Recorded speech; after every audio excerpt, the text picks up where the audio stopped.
Greetings to you. I speak to you today in the context of the World Day Against the Death Penalty and the tragic situation in Iran. Throughout my 6 years mandate as the United Nations Special Rapporteur on the situation of human rights in the Islamic Republic of Iran, July 2018 to July 2024, my primary concern was the arbitrary and unlawful executions taking place in the country. Despite my vocal campaign, Iran unfortunately has remained the country with the highest per capita executions every year. The situation has reached shocking and unprecedented proportions when reportedly over 1,000 persons have already been executed in 2025.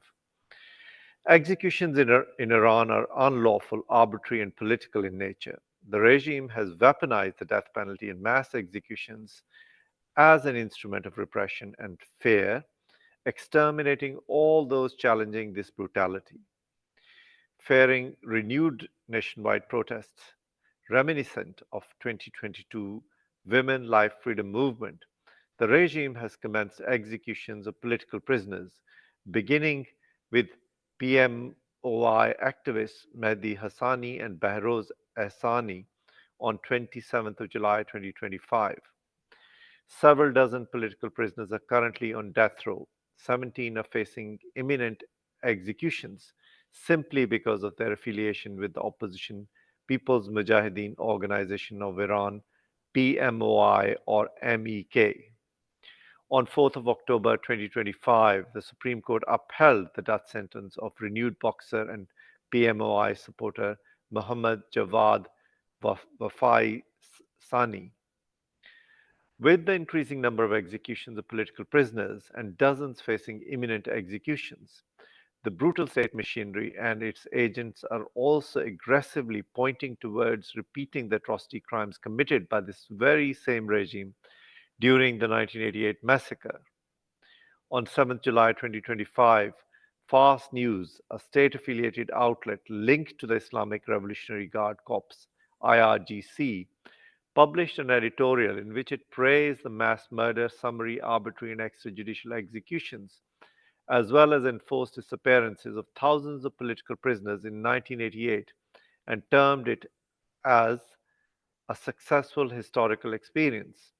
The editorial, entitled Why the 1988 Executions Should Be Repeated, advocates and openly calls for a repeat of the 1988 massacre against current detainees, equating political dissent as a threat to national security and deserving of execution in the style of 1988.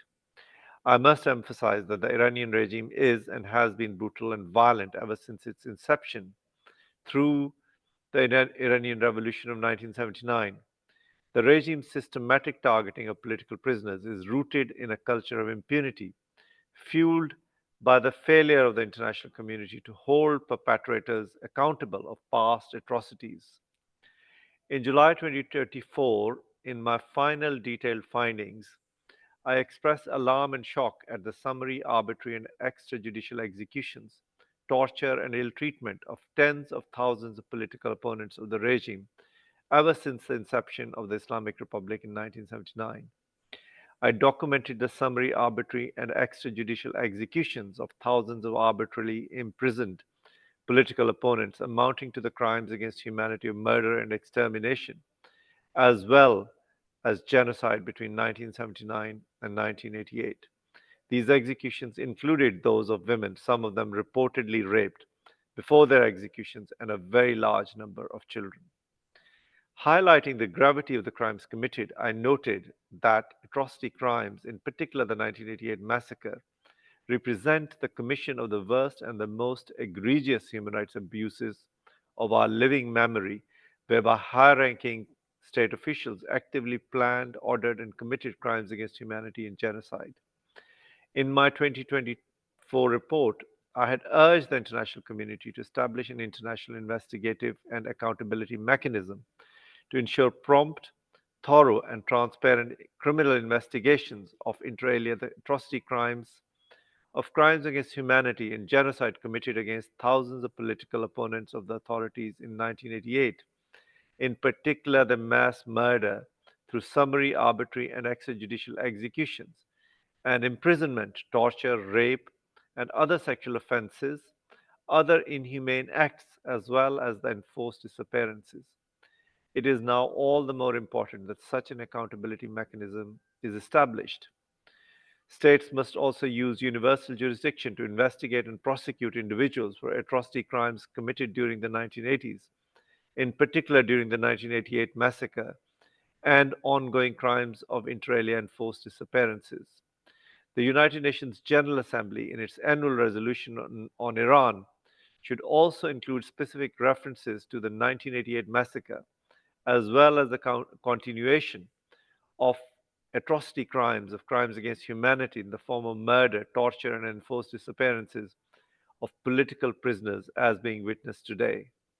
The findings of my report and my call for accountability and ending the impunity of the members of the regime has become even more relevant and urgent in recent days when the regime is actively engaging in crimes against humanity through murder, extrajudicial, summary, and arbitrary executions, torture of political prisoners. Unless prevented by the international community, the regime's intention is to repeat the atrocity crimes committed against the Iranian people in 1988. The international community failed to act in 1988. It must not fail again. I thank you.